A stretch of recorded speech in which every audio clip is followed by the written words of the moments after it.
So, 2018 was a great year for Warframe, and a pretty good year for the Rift Magician in particular. He's got his Prime variant, he became a more acceptable teammate, a new mod was released that's core on many of his builds, and thanks to Fortuna and Arbitration, there's now a whole new set of missions in which he's quite awesome. And while it wasn't the perfect year, I still think it's well worth taking a look back and seeing what all's changed with him in the game that makes Warframe better or worse for our favorite Riftwalker.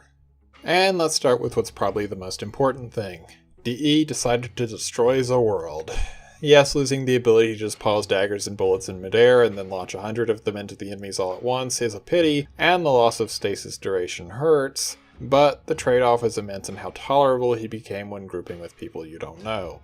Without changing bubble size or anything like that, I personally went from encountering Limbo haters once every few days to maybe once a month or so, and while I'd love to say that this is thanks to me improving as a player, there is absolutely no doubt in my mind that this change greatly helped make our favorite frame be looked upon much better by the online community. He still has some annoying issues, like why is this freaking portal a thing when it's so good about accidentally sending people to the Rift?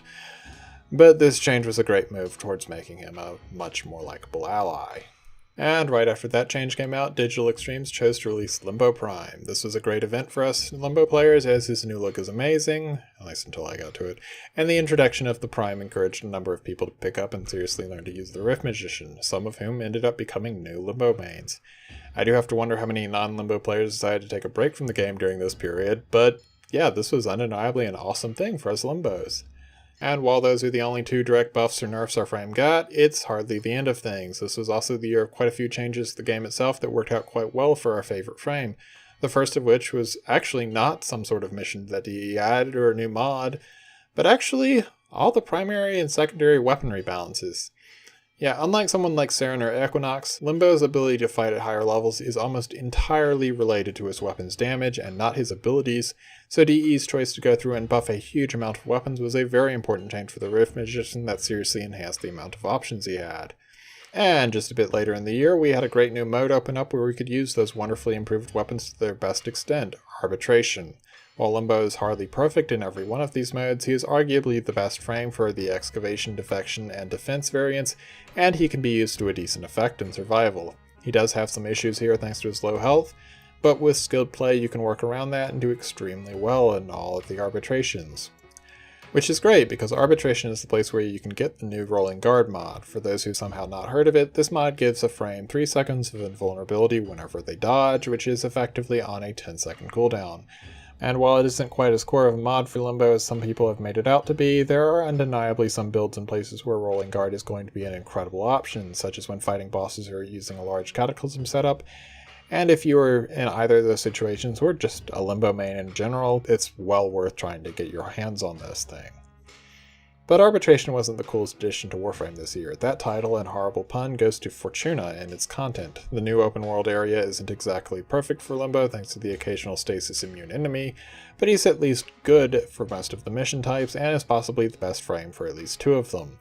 And while the zone's Profit Taker boss currently has at least 3 bugs that are rather annoying for Limbo to deal with, it is still a boss that you can comfortably solo in about 10 to 12 minutes or so once you understand it, and while grinding Spider Mom is hardly as rewarding as the Index in terms of money per minute, it's a fun fight to do. It's probably the second best way to make credits in the game. It gives standing for 2 factions, and she even has a chance to drop a rare heavy weapon mod, so soloing her has become my new preferred way to make credits and sometimes a little bit of platinum. And while those are the biggest additions to the game, there's a few smaller upgrades as well.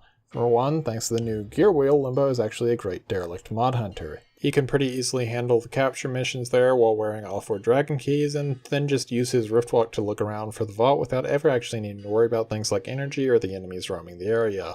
We also got a nice new cosmetic in the form of the Limbo Grax skin, which I would totally show off better than this if I actually had money at the moment, but is a very, very good skin with some interesting coloring options.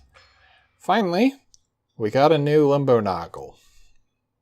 Okay, there was a reason I left that one for last. Still, this was a great year for our favorite frame, and hopefully 2019 will be an even better one. As always, I hope you enjoyed the video. If you did, leave a like and subscribe, and I will see you later. Farewell.